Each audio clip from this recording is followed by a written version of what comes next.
It's around 9 p.m. in a busy bar on a Tuesday downtown. Me and my friend had a couple too many beers and I needed to use the bathroom, so without thinking about it, I walked into the washroom labeled men's. And then a man about half a foot taller than me walked in. And at first I thought nothing of him, until he looked me up and down and gave me a look that struck me like venom. I immediately knew he felt like I was out of place here. He stepped toward me and I braced for impact.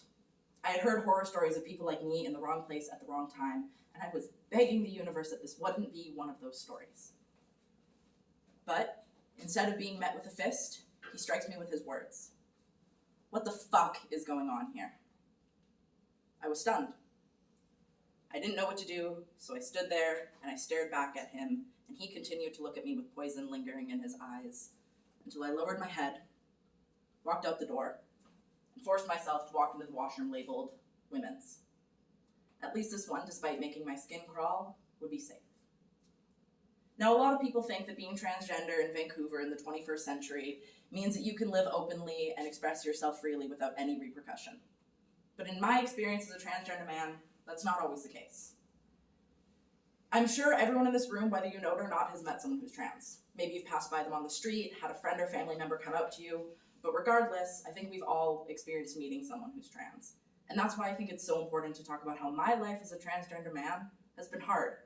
From the fear of danger and hatred, to feeling alienated in society and having to hide myself for long, long periods of my life. So, to start things off, I'd like to talk about one of the hardest parts about being trans, in my opinion, the fear. So I live with a nearly constant fear of hate and danger. Anytime I enter a new situation or meet a new person, I'm assessing the situation to figure out whether or not it'll be safe for me, not only physically, but also mentally. When I meet a new person, I'm trying to figure out whether or not they're safe for me because, like it or not, a lot of people aren't supportive, and that's just the reality I have to live with. Even in LGBT plus spaces, I have to be careful because there's people in my own community who don't support me. And I will admit that that is slightly smaller of a percentage than in the general population, but it's still significant enough that myself and the other trans people I know have to be cautious. It's heartbreaking to know that there are people in my community who don't want me to exist, but it's my reality.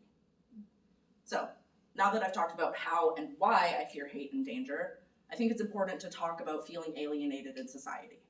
Because I often feel like I don't belong in many different places. A really common example of this can be seen in the way that we gender almost everything around us. It seems like a lot of things are grouped into male and female, making it hard for transgender people like myself to join in.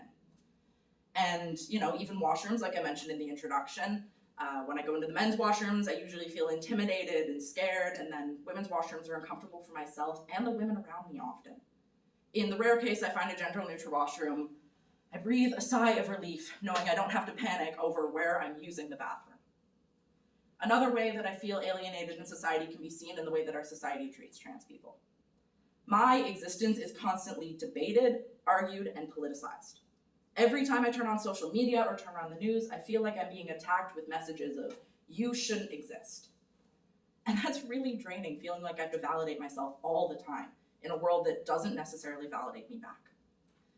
Now, I also have had to live a life that wasn't really mine. I grew up not as a regular little boy. I didn't get to graduate high school in a tux. I never really had a solid group of guy friends, but that doesn't mean I should be treated differently than any other person in society. But it's what happens. It's what happens to myself and many other trans people as well. Now that I've talked about feeling alienated in society, I think it's important to mention how I've had to hide myself for a very long time in order to make my life easier. I spent a long time pushing away who I really was.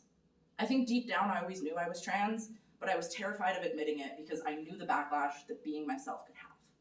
I spent so long looking in the mirror and hyper-focusing on every flaw because I knew if I looked at the image and the reflection, I wouldn't see myself. So I spent so long putting on this costume, and eventually it got to a point where I knew I was lying to myself, and because of that, I was lying to the people around me. I couldn't be authentic with people, I couldn't make genuine connections or friendships. It got to a point where even going to school, sleeping, making regular friends became a difficult task for me because I was living a life that wasn't my own. So yes, life can be really hard for me. I spent a very long time pushing away who I was to make other people happy and leave room for who people expected me to be. You know, there's the fear of hate and danger. There's alienation in society, and there's being forced almost to hide who I was. Life as a transgender man can be hard, but it's also empowering. Living in these challenges, facing them, and living my best life regardless. So, next time you're in the bathroom and you're not quite sure if the person there should be there, maybe give them a smile, wash your hands, go about your day. I know that if the man who cornered me that one Tuesday had just gone about his own business, it would have made my life just a little bit easier.